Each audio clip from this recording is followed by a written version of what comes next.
Hello, everybody. Welcome to another episode of the Thriving Adoptees podcast. Today, I'm delighted to be joined by Elizabeth Barbour. Looking forward to our conversation today. Thanks. Me too, Simon. Thanks for having me. Yeah.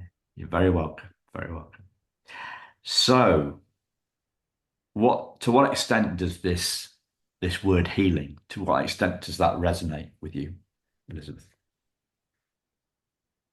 Um, Very much so. I've been thinking about it, knowing that you and I were going to have this conversation. And to me, healing feels like a return to wholeness. And it's about finding lost parts of ourselves and reintegrating them. And, when I think about my own personal healing journey, it started probably in high school. I knew that something was off and I didn't feel whole and complete and I didn't know what it was. And I've really been thinking a lot about this. I worked as a peer helper in high school. And then when I went to college, I was in a similar role, sort of guiding and mentoring other students. Went on and got my master's in counseling. Um, but I think initially my healing was I didn't understand at the time, but it was about giving to others. Let me help you. Oh, I'm fine over here. I don't have any issues. And then as you get into that work, you go, oh, wait a minute. Um, I, I've got to shine the light on my stuff. Yeah, Yeah. because you've done you're a coach now, right? And you Yeah. coach some adoptees, and you coach a lot of people that are non-adoptees. Yes. Do you find a lot of separation? If healing is a return to wholeness, do you find a lot of separation in the broader population? Yes. Absolutely. I think that we very early on in our lives experience separation, whether it's, adoptee trauma or a family of origin, challenges, health issues, whatever, the conflict in the family. And then, of course, there's always generational trauma, which I think maybe we'll get into a little bit later. Um, but yeah, I think separation is very much a part of the human experience. Um, and maybe So, that's why we're here. what are we separating from? Hmm, good question.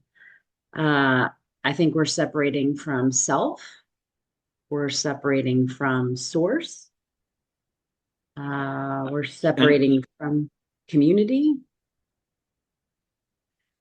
do you use the word self and source interchangeably?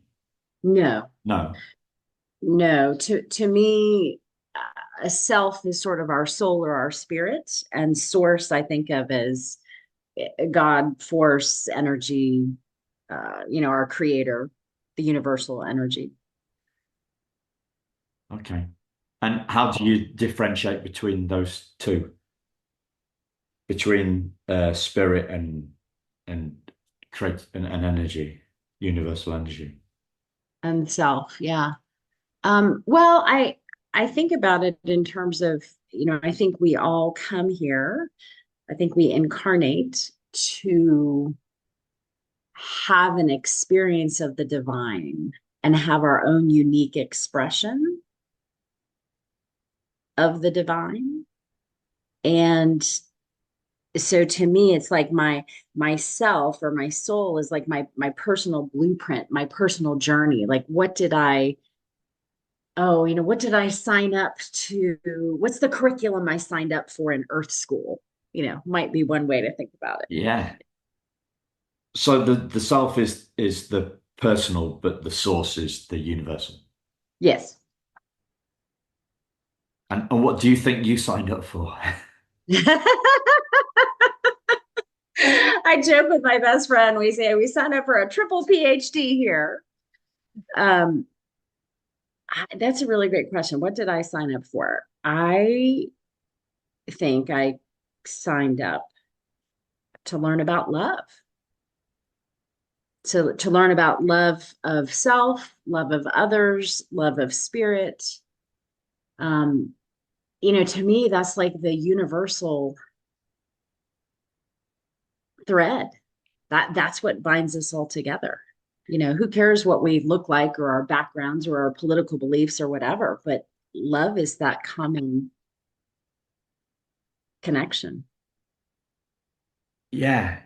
And, and these seem pretty far out topics for adoptees. Don't like in these spaces, do like when in these spaces that you're learning these about this stuff, are you coming across many adoptees? Some, but good point. It's not necessarily a common conversation among adoptees, although I'm finding it more and more. I think I think my experience as both an adoptee and an adoptive mom has informed some of this for me. Yeah. So how? So when you and I talked before, I was telling you about an experience I had with a family constellations facilitator. It's probably been 20 years ago. And I was fairly newly in reunion with my biological family. And I was having a challenge between my birth mom and my adoptive mom and sort of my loyalties to them and my relationship with each of them. And I was trying to parse through it all. And the facilitator said to me as he was working with my constellation, he said, Elizabeth, you have four parents. And I just kind of looked at him. I was like, what? No, I don't. I have two. And he said, no, no, no. You have four parents. You have your adoptive mom, you have your adoptive dad, you have your biological mom, you have your biological dad. And it was the first time that someone spoke the truth to me, like capital T, like in a way that my it was like I remember exactly the room where it was, all the people that were there. And I remember having this very visceral experience of like this missing piece came in and it just kind of went like it's like, oh, that's the truth. So now that I'm raising a daughter, she's now 13, who we adopted at birth. Um, we are raising her knowing that she has four parents. She has her dad and I, her adoptive parents, and she has her two biological parents. And to me, that is letting her know about all the love that is available to her, even though she might not have relationships with everybody and it might look different, but it's about, to me, the love and how I'm able to express that to her is, we are multifaceted beings and she is coming from nurture and coming from nature, and it's all part of who she is. It's all part of her and then of course she gets to have her own experience as a little human on this planet, but that's the foundation that she's coming from. Does that make sense? Yeah. But you talked about a visceral sense, visceral feeling Yes. uh, of what? Of love, of a new insight, of I mean, you mentioned of truth. Mhm. What was it that what was it that you've felt in the moment? What was the emotional reaction? So what was the sensation? What was the emotional reaction? How was it? What was it evidence of or proof of or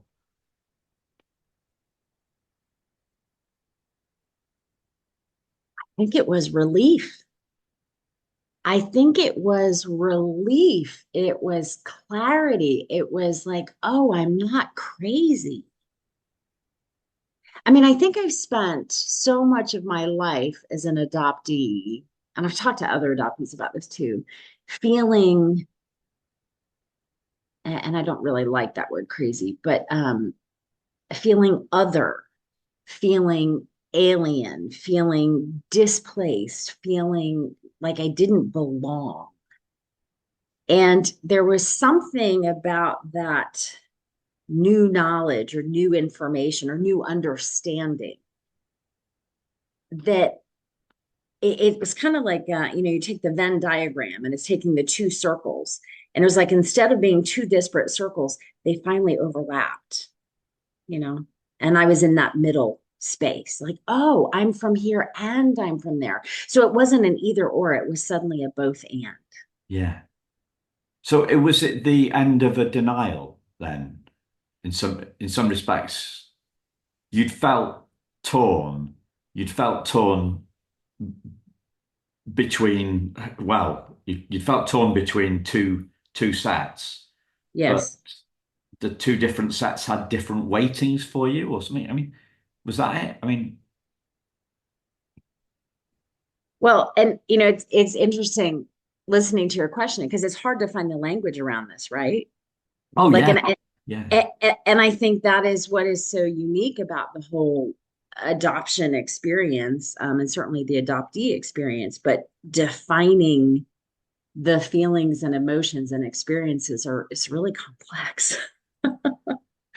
yeah. But to your question though, end of a denial. I don't think I was aware that I was in denial. No, it's a relief in a. I mean, the thing that came to me was it's a relief when I was relieved when I read the primal wound. Right. Yes. So okay, this explains it. Right. Yes. Okay, so I haven't consciously denied it. Like we talk a lot about that. Oh, I've denied, like I've denied it. I've denied it. I've stuffed the feelings. I've run away from it. And like, I do it. Yes, maybe. I've been denied. Oh, I've squashed it down so far. Well, it wasn't a conscious decision. It was like we're it's a relief. Yeah, the truth is a relief. Oh, okay. Well, no wonder it's been complicated because I haven't just seen it. I've got four parents. Yes. There's a relief with that. There's no denial. You wouldn't, I wasn't, oh, I only have two, I only have two parents. It wasn't like that. It didn't sound like it was like that. It was No. like a confusion was lifted. You got some clarity. Right? And that's Yeah. why I'm really mining this because Mm, uh, I think sometimes I have a tendency on the podcast in the absence of these really micro moments, transformation moments, I can go a bit macro and big, and it's all a little bit too easy. It's not. I'm mining this because that's what I think. uh, I don't. People say that not in adoption, but people outside the world say, outside the adoption world say, time is the biggest healer. Well, I don't think so at all. Time mhm. isn't a healer. It's what happens in that time, and what is it? What is it that happens in that time? Is um, we have an insight. We have a moment of clarity. We have a visceral. You described it as a visceral moment Mm. a visceral moment of clarity. Yes. Well, No, and yeah, I'd like to add another word to that too. It was clarity and it was expansion. It was an expansion of my understanding of myself and my experience on this planet. And so it was like it's sort of like being in, I don't know, you're in a house, right? And you're in one room, you're in the living room. And then suddenly you start walking around the house and you realize, oh, there's a kitchen and there's a dining room and there's three bedrooms and there's a basement. And then suddenly it's like, oh, wow, I thought I was just in this one space in this room, but really I'm in this much larger experience. So Yeah. it feels like it was an expansion too. Have you heard the word Kensho experience? No, tell me about that. So there was an astronaut, and I think he's called Edgar something, American guy, Hoffman, Brofman. He had a Kensho experience, a moment of expansion. Mm. I think it's Japanese, right? So uh, he was orbiting the Earth, looking down on Earth, and he had this Kensho experience, which is a kind of an opening, an enlargement. You know, the sense of spaciousness came, boom, you know, like to him in a moment, and it changed his life, and he moved. He'd gone from a very alpha male, the very alpha male world of uh, fighter pilots to Hmm. NASA because most of the like the best, well, the best in the Air Force become fighter pilots. The best fighter pilots become test pilots. Best test pilots become astronauts. It's a well-worn kind of track. Hmm. So it's very alpha male. It's very type A personality. It's very brainy. It's very left brain. It's very logic. It's very chilled. It's very ice Hmm. cold, and it's the ultimate logic, right? And then bang, he had this experience, this Kensho experience, where his whole world changed. Looking down back on the earth, and he became a consciousness guy, and he completely left behind um the career ladder. I mean, I guess where do you go after you've been an astronaut, right? You train other astronauts, you know. I Right. mean, where is there to go? Yeah. That's So great. it sounded like you had a Kensho. What I'm hoping I'm pronouncing that correctly. Hmm. It sounds like it, yeah. And I think it's really interesting. We're now living in reunion with our daughter's biological dad for the last 4 years. And I've had a lot of people comment like, "Oh, you're so generous and you're so, open to be willing to do that." Almost as though I should receive accolades or praise for that. And I'm like, no, no, no, no, no, no, no, no. This is me being a good parent, a good steward of my daughter's experience and knowing that two parents isn't enough because she comes from four. And so I want to encourage that and give her this expansive experience of knowing not only the two people who are loving her and raising her, but also where she comes from, her background, her history, her ancestry, the people that she looks like and has, similar tastes. I mean, she started eating sushi when she was 3. And I was like, wow, that's really unusual for a 3-year-old kid to like sushi because she wanted mine. She said, Mommy, I want your sushi. Come to find out, she's part Japanese. I mean, I don't know. Maybe she just likes sushi, but really? Like she has a great great grandfather who was a fisherman in Japan. That was his profession.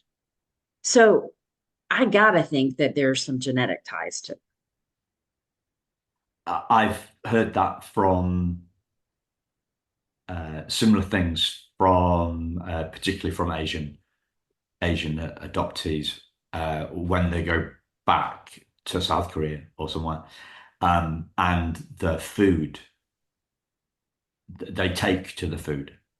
Hmm, You know, it's not a logic thing. It's not a memory thing. It's lived lived experience right. thing. Um, so I I want to tie the two things together, right? The space stuff that I was talking about and the alien, right? Feeling alien. So Mm, it is feeling if we're all separating as human beings, if every human being is separating to a greater or lesser extent from themselves, is feeling like an alien, just a turbocharged version of that separation. That's a great question.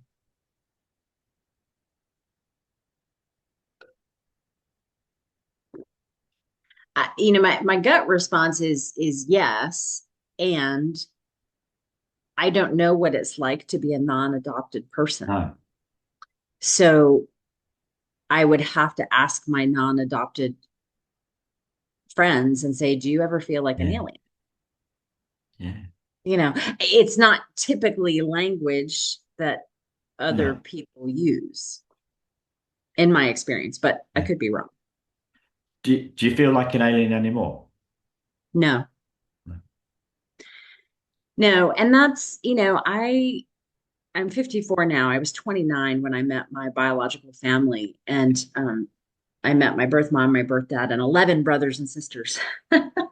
So it's been an incredible experience. And, we've been living in reunion for 25 years now. And so I've had 25 years of getting back in my body and um, learning my family history. And again, it's not learning it new, it's expanding my family history, because my family history is also my adoptive lineage. My adoptive mom and my adoptive dad. I claim their lineage as my own too. But now I also have my biological lineage from my birth mom and my birth dad and their parents and their grandparents. And so now it's all part of it. I sort of joke that instead of a family tree, I have a family forest. And so I don't feel alien anymore. I feel like I've finally landed. Yeah. So I love the metaphor, the family forest. I love that. That's cool. Um, to what extent do you think reunion is a uh, requirement for not feeling an alien anymore?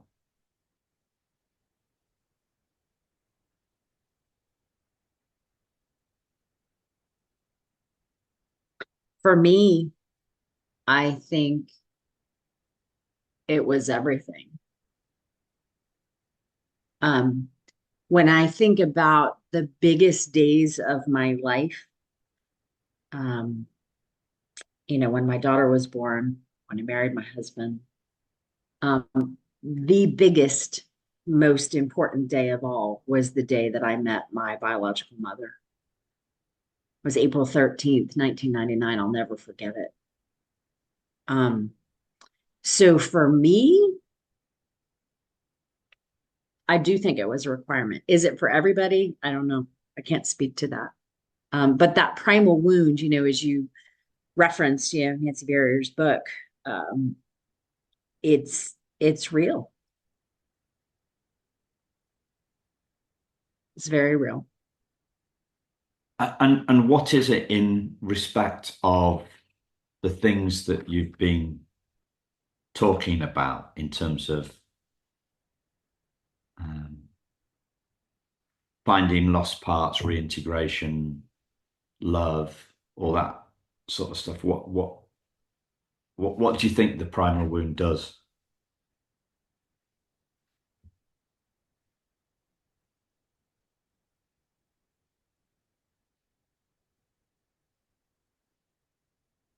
I think that the separation from basically, our first breath, at least for me, it was. I did not see my biological mother. She was drugged, and I came into the world, and she never saw me. Um, Wow. and that's not certainly not everybody's experience. A But lot of it is common. Well, common, I don't it, know. I don't it does it's not yeah, it's not rare. I don't think it's rare. right, yes. Well, and I think that was probably adoption practices decades ago. I think it's a little different now.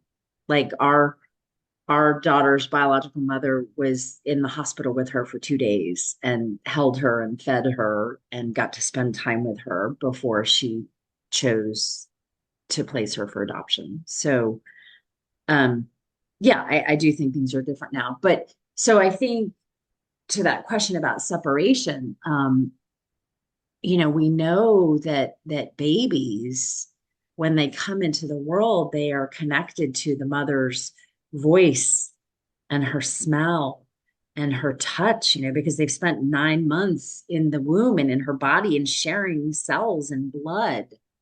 Um, so that trauma of just that total separation, um, how can you not carry that with you? And again, as we talked earlier, it's not conscious. It's very subconscious. It's very cellular memory, and but it's always there. And not all adoptees are want to or are interested in doing the work to heal it. And that's okay. There's no right or wrong about that.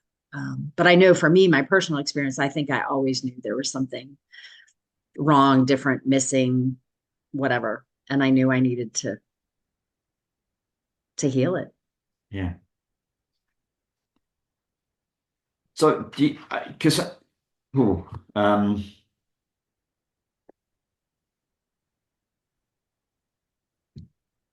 you've said we are self or soul or spirit. Do you think that that's what impact, or what impact, if any, does the primal wound have on that?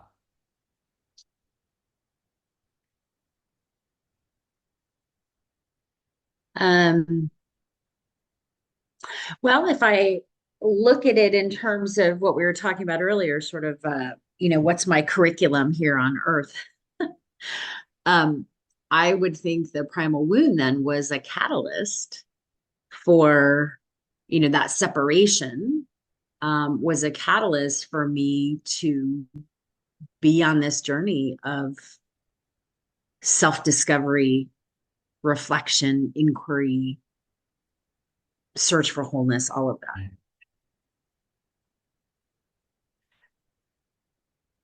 A catalyst. Mm-hmm. So is that something that you're thankful for, grateful for? I mean, you talked about the lesson and stuff. So that would seem to me that you'd be grateful for a catalyst. You would think I would say it's a love-hate relationship. I mean, because and that's such a But great it's not question. all hate then, I guess. No, Do oh you no, know no, what I mean? no, no, no, not at all. No, I mean, I see the gift. I see the gift in it. Absolutely, 100%. I see the gift in it. And I just came back a couple months ago. I did my first ever vacation with three of my siblings on my birth mom's side. And all four of us kids plus partners and our children all went on vacation together. It was the first time we've done that in 25 years.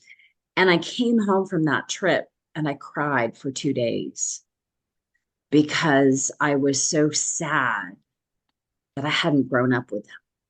And I was pissed that that opportunity had been denied to me. Um, and yet, so that in here I'm in my 50s and I've been reading it for 25 years. I've done so much therapy and personal work and whatever, and still the layers are being revealed, still the emotions are coming up, they're being Yeah. revealed to be healed. So I feel like it's this lifelong journey. um yeah, did that answer your question? Yeah, I think so. To me, the primal wound is basically the steel in the concrete of the separate self. Say that again. The primal The wound is the primal wound is the steel mm-hmm.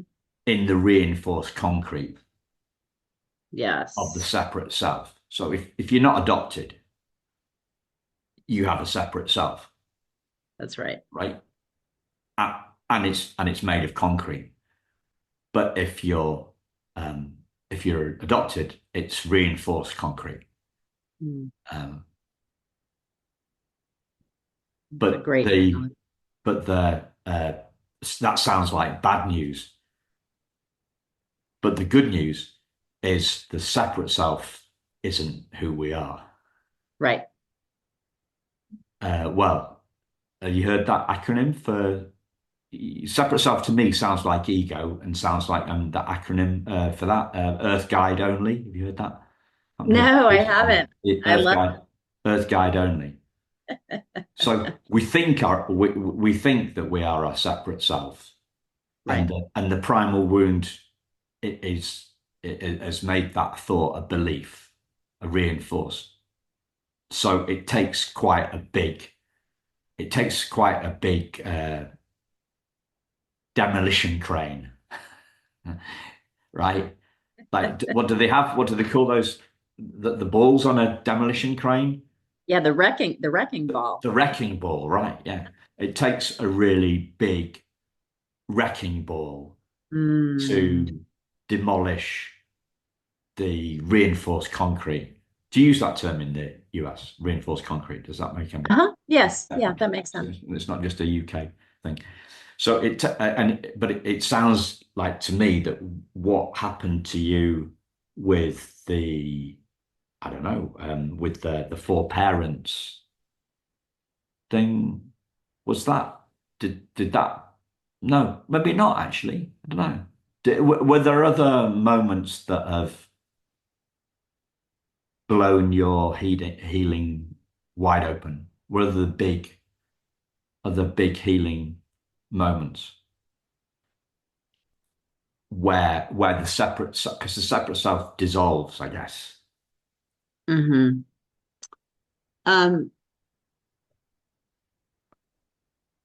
I think one of the biggest moments, it was about a 20-minute period, about 6 months after I had found my biological family, and I brought my biological mom and my biological dad together with me, and we spent 20 minutes, just the three of us. And I stood between the two of them with my arm linking hers on the right and my arm linking his on the left. And we were a unit for 20 minutes. The only time in my life that's ever happened. Um, and that, again, it was a very visceral experience of feeling anchored, connected, belonging. It was like here I was. And I mean, if you think about that, like if there's non-adopted persons who are listening to this, you know, they often, not always, but often spend their lifetime being surrounded by the two people who created them and brought them into this world. And like that's just a normal thing. Of course, that's what everybody does. And yet, as an adopted person, who lives thousands of miles away from my biological family, I had 20 minutes in my whole life to be with them. It was profound. It was really profound.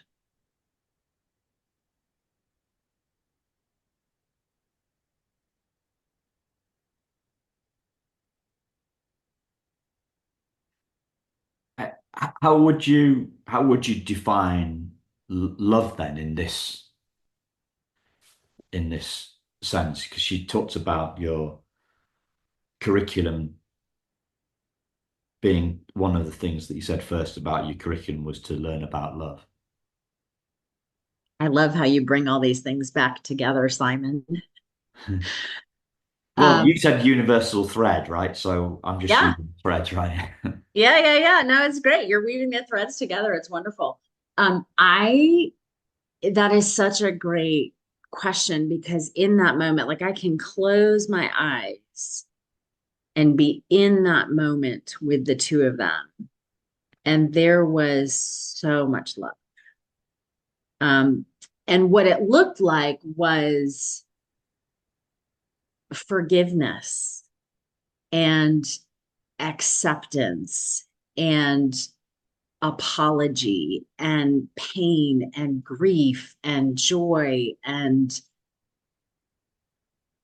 relief at being reconnected. I mean, it was all of the things, it was like love was like this bigger umbrella, but then in that, like so much happened in those 20 minutes, with me thanking both of my parents and saying, thank you for giving me life. Just the very basic, like, thank you for giving me life. Thank you for being the portal through which for me to come into this and onto this planet. But then they exchanged words with one another. She said to him, you know, I was so angry at you for so many years, but when I called you to tell you about Elizabeth, you welcomed her with open arms, and that healed me because, you accepted her, which means in some level you accepted me too, And then he, said to her, I'm so sorry that I wasn't able to be there for you all those years ago. And I'm so grateful that you brought Elizabeth into my life and into our lives because we're all enriched by this. I mean, it was just, I wish I had a recording of it, really. But I remember a lot of it. It was a long time ago.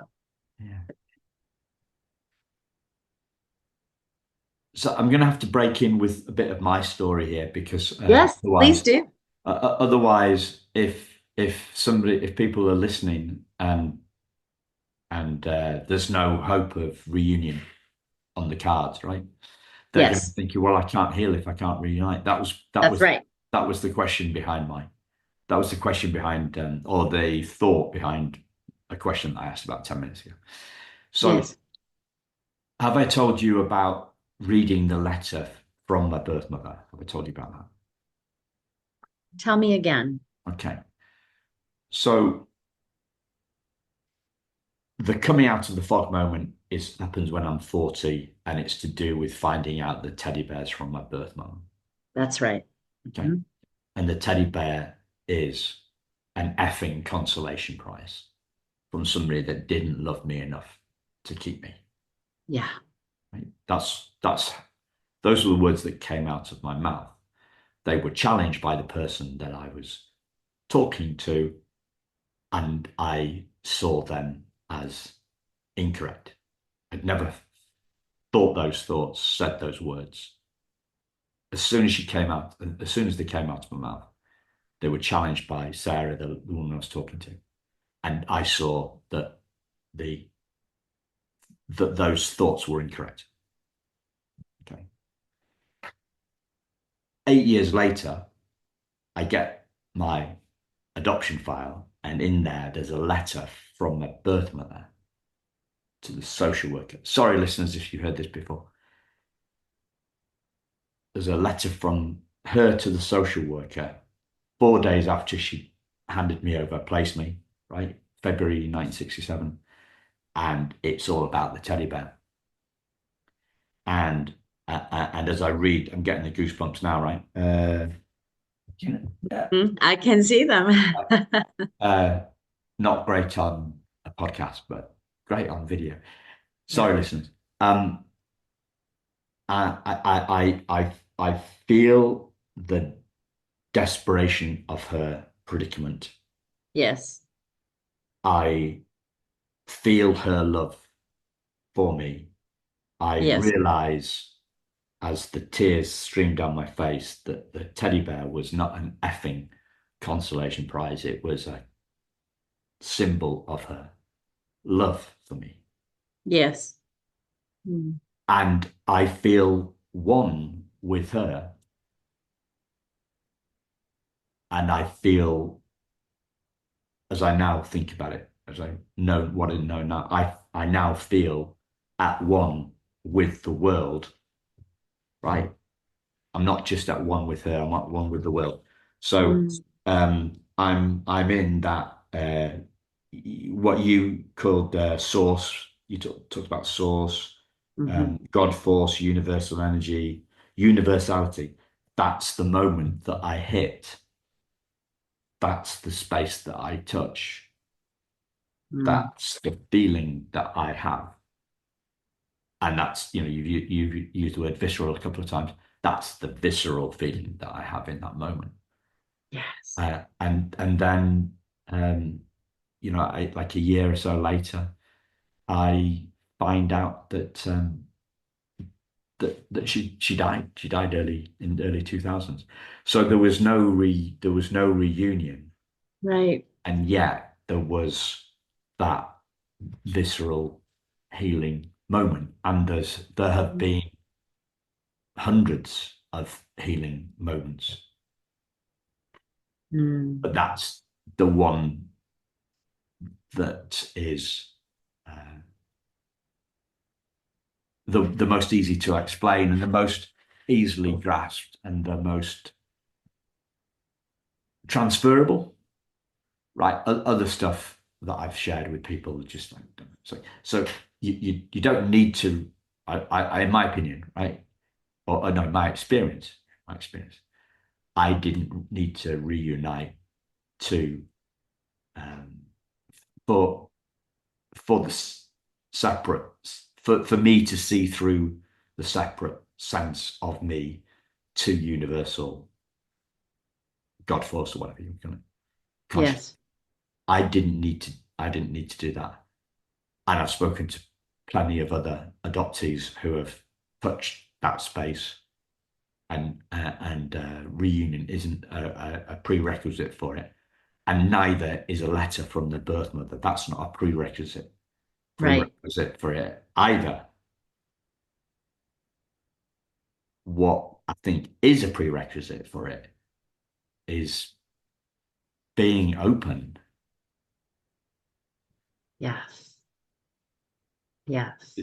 I'm being so glad you just shared your story because, yes, that is such a good reminder for everybody listening. Each of these journeys of those of us who are adoptees are so unique, and healing comes in so many different forms, so many different ways.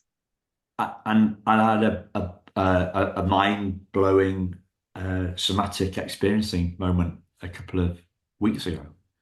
Oh, yeah. What Yeah. happened? Well, I was sat on a chair with the somatic experiencer on a chair 8 foot away from me, whatever.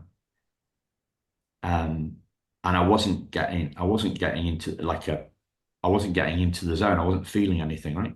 So Mhm. she gave me a chair without any legs, right? So if you imagine, because a standard chair's got some legs and then it's got a base and then it's got a back on it, right? So imagine, and this one was cushioned, right? So imagine a cushioned chair that is literally just a base and a back. You're sitting on the floor, and so my body was supported. I had my legs out in front of me, right? So I Okay. felt supported, and then we did some. She asked me a couple of questions or whatever about the support, and then I was sharing some stuff with her, and suddenly this massive grief came my came my way, Mm. and I didn't push it away. I just let it envelop me,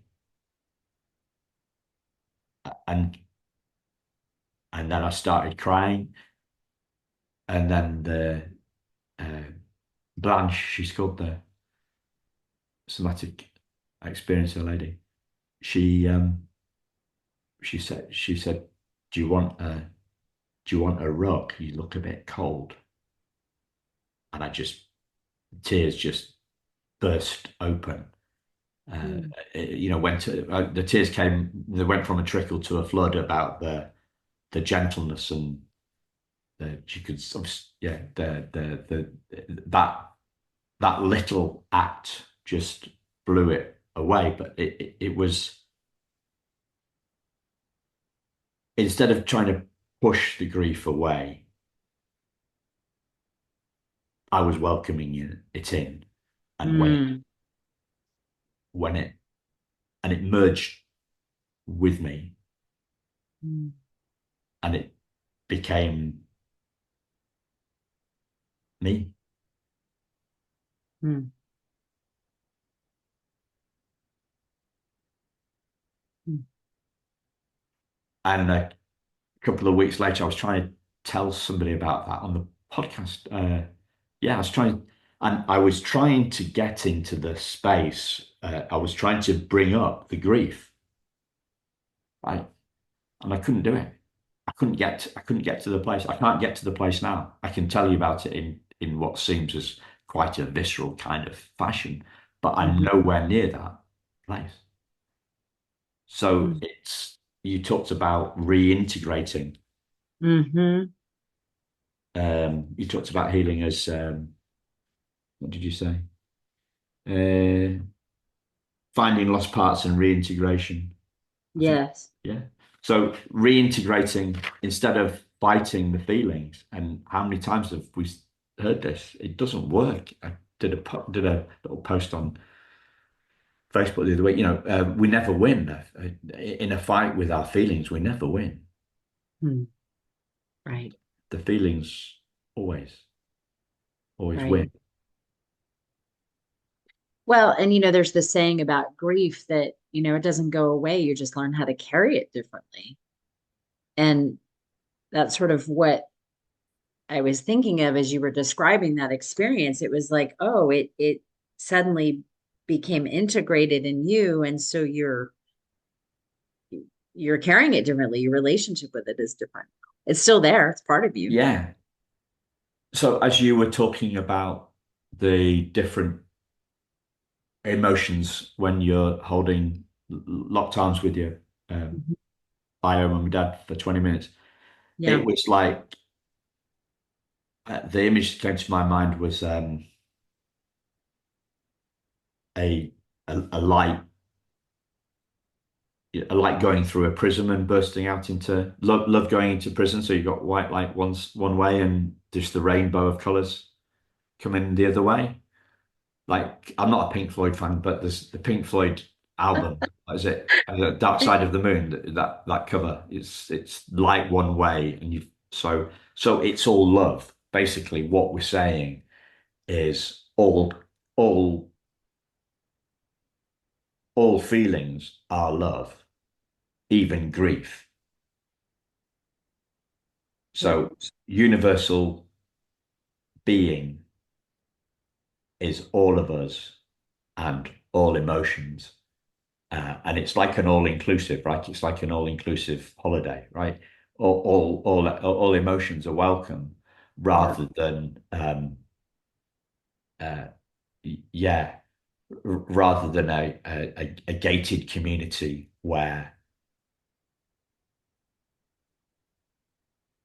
grief isn't allowed in. Right. I need to sit with that imagery for a minute, Simon, because you just touched a chord in me. I know I know your listeners can't see this, but I'm like really emotional with that visual. That's really powerful because that is you described it beautifully. It's like you were there and you saw it. But that that iconic Pink Floyd album cover, you're so right. Because right, it's like it's the you didn't use this word, but it's the kaleidoscope, right? It's the kaleidoscope of all the colors and the emotions and the experiences. You got the Goosebumps goosebumps again. again. He's showing me the Do you know what I was goosebumps. going to say? What? I was going to say it's the Pink Floyd cover, or it's a kaleidoscope. Oh, okay. We're speaking the same language. We're on the same page. I couldn't remember the word for it. Sorry, I interrupted. Yeah, no. But yeah, it is. And and and healing to your point, like whether or not reunion takes place or not, healing and healing moments are about um, that kaleidoscope experience. And again, it goes back to expansion, right? That we talked about. Like, it's the light coming into the prism, and then suddenly you see the rainbow, right? It's this massive expansion of what we can perceive, right? Because the white light has all the different colors in it, but then it's through the lens of the prism that then we're able to see them distinctly. Yeah. So again, Yeah. it's perception. It's kind of like you were talking about the astronaut. It's Yeah. that. And my favorite guy, I haven't plugged him for a while, so I'll plug him again. Rupert Spira. He describes love as the felt sense of oneness.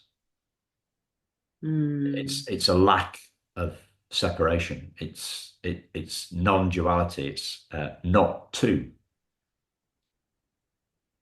mm, I love and that. that's within us. So most of us go outside looking for a felt sense of oneness, a felt sense of belonging, but it's in us. That guy, that astronaut, had that expression, that experience on his own. I had my experience on my own. I was sitting in a spare bedroom that I used to use as an office before I used this one, 9 years ago, and I remember it clear as a day. I can't remember which day it is, but I can remember the expression, reading that letter. So I had the felt sense of oneness. Mhm. Oh, no, universal on my own. And the mistake that I think that we make as adoptees and a lot of other people, I'm sure you've met a lot of clients who are people pleasers, right? So we go out, yeah, we go out in the Yeah. world, you know, we go out in the world looking for love, and then looking for people to um, accept us. We look outside for Yes. a feeling. Uh, Yeah. um, there was a. Have you come across this adoptee guy? He's not with us anymore. Died, I don't know, last 10 years ago. A guy called Sydney Banks. Have you heard of it? No. Um, so he had an enlightenment experience, and like the astronaut did, it just in different circumstances. And he used to say, I always tell people to look inside, but they never do. Mm. Mm. Mhm. What a different world we would live in if we all took time to do that. If that was normalized, if that was valued in our society. What was valued? The looking inside. Oh, okay. Yeah, the looking inside instead of always seeking it externally. Ah, Yeah, we're conditioned to look at yes. outside. The distraction economy is. I heard somebody talk about it like $50 billion or something like that. The Mm, distraction, but buy this product, watch this movie, mhm. have this holiday, Eat this food. eat this food. Mhm. That's the funniest one, right? That's the funniest one for me is that in so we get a newspaper on a Saturday and a Sunday, and in the run up to Christmas. Sorry, listeners, we're mentioning Christmas and it's August 15th. Um, in the run up to Christmas, it's all the chefs uh, and all the cookery experts telling us how to how to have the turkey, get perfect turkey. Wine experts telling you know which wine goes with which stuff. You've got all the recipes. What do you do with the rest of the turkey? You've got all the tips on getting. It just goes mental. It just goes mental, and it's not just the newspapers. All the whole TV goes mad as well with TV chefs because we don't have Thanksgiving. Not obviously, but we don't have Thanksgiving. So turkey, you have turkey at Thanksgiving. We have turkey. We have turkey on Christmas Day, but we do have cranberry, which is from you guys having. Anyway, but then so they all go. It's all about eat, drink, eat, drink, eat, drink, eat, drink, and then you've just got Christmas out of the way. Diet, exercise, diet, detox, Yes. strip out the carb, and the same organizations, the same newspapers, the same TV channels, they do the same thing every year.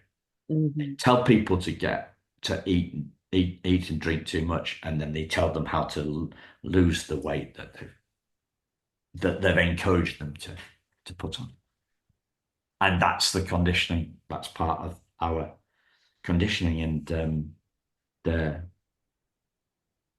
the ad people and the social media people are very persuasive. They are. Well, and that's the work then of healing, right? Is unhooking from the conditioning, allowing ourselves to be deconditioned and say, I'm not going to participate in that distraction economy.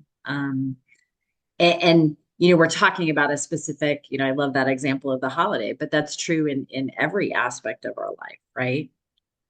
It's about not hooking in to how we should be or how we should show up or what we should say or what we should look like or how we should behave or whatever, and getting true to ourselves and our identity and our wholeness and our being and our personal way of expression in the world, and being true to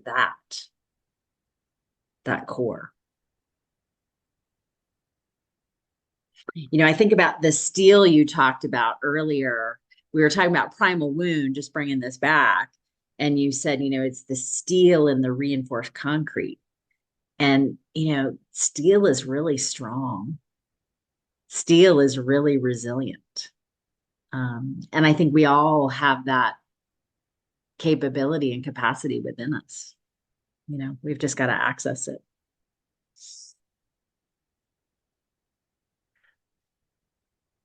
So, what stops us accessing it?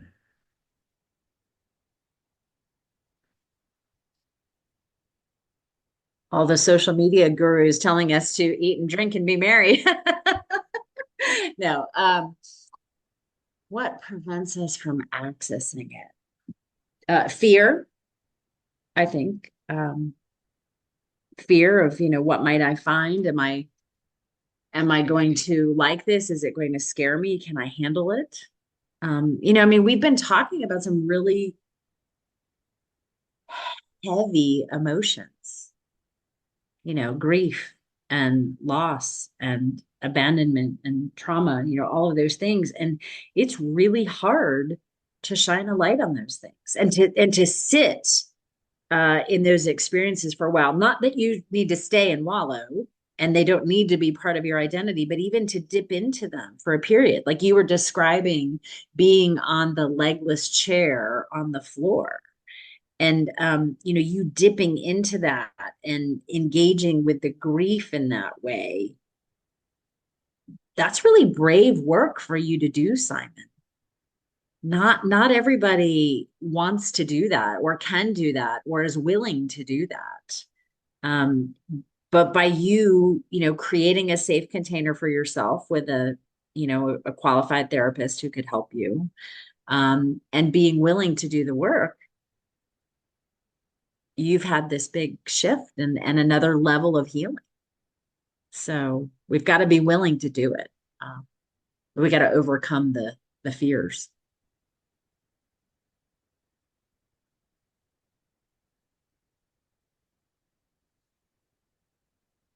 I think that social media um, is a world where everything is validated or chopped down in ribbons. Um, but in like validation is a double-edged sword, right? Yes. So what do you? I'm trying to think of a question here.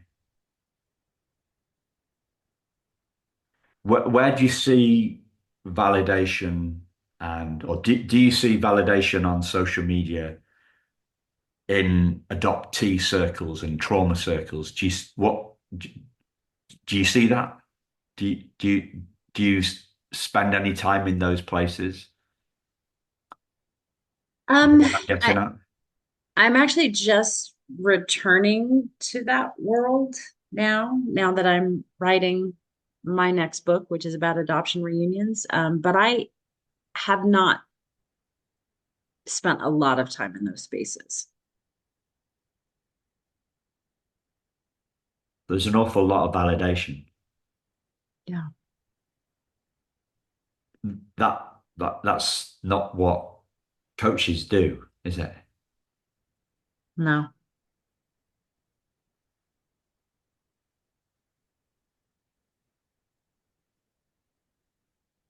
I think that validation has sometimes kept me stuck, Sure. and I don't think I'm the only one. Right. Well, it's I don't know if I'm using this phrase properly, but it's trauma bonding, right? It's, well, you had this wound and you had this experience and so did I, and so let's commiserate instead of, okay, you had this wound and so did I, and so how are we going to heal from it? Um, and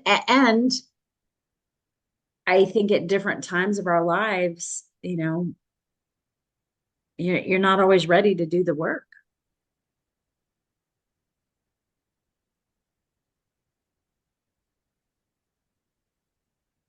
Yeah. And you may not have the supports in place to do the work or the resources or the people around you, I mean, I think there's so many factors that go into it. Um, like if I think about my own experience, I was raised by an adoptive mom who grew up in an orphanage. She suffered tremendous abuse as a child. And so the way that she raised me, um, as lovingly as she possibly could. And, she wanted to do things so very differently from her own experience. But she was so wounded. And so then now I'm looking at being a parent and going, okay, so how am I raising my daughter differently than how I grew up? I had my own wounding, but it was less traumatic than hers. Um,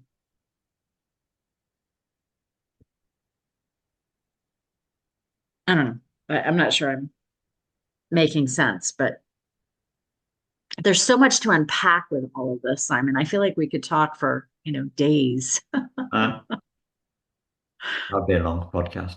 I Yeah. wonder what the longest ever podcast is. Yeah, Um, I don't know. what is the episode? Uh, so, uh, what is there something that I've not asked you about that you obviously, as always, listeners, Elizabeth mentioned a book, and I got a link. I put a link in the show notes to what she's doing, and I would encourage you to check that out. Is there anything else that you would like to share that I've not asked you about? Um, Probably the only other thing, I mentioned that I'm writing a book about living in reunion for people impacted by adoption, and I'm still interviewing people So if any of your listeners are or know people who are living in reunion and would like to be interviewed and share their story, whether it's been a positive reunion or a challenging reunion, or some combination of all of the above, which most of them are. I would love to talk with people. And so they can contact me through my website. And Yeah. yeah, Okay. that would be great because I'm always looking for stories. I think we heal a big part of our healing. And Simon, I just want to thank you for having me on today. Um, I love that the focus of your podcast isn't like telling me this story. Well, I met them here and there and whatever. Your focus is on the healing, but the stories that come from talking about the healing, that's how we heal with one another, right? Like we hear other people's stories and we go, oh, yeah, I had that experience, or, ooh, that's making me think about this. I'm going to delve into that more, or, ooh, I'm going to take that piece and I'm going to talk with my family or my friends or my therapist or my coach about it. And so you're doing such great work in the world, and thank you for this conversation. It's been really rich. Thank you. And thank you for being part of it. It'd Yeah, be anything without the guests. yeah. Thank you, listeners. Thank you, Elizabeth. And we'll speak to you again very soon. Take care. Thank you. Bye.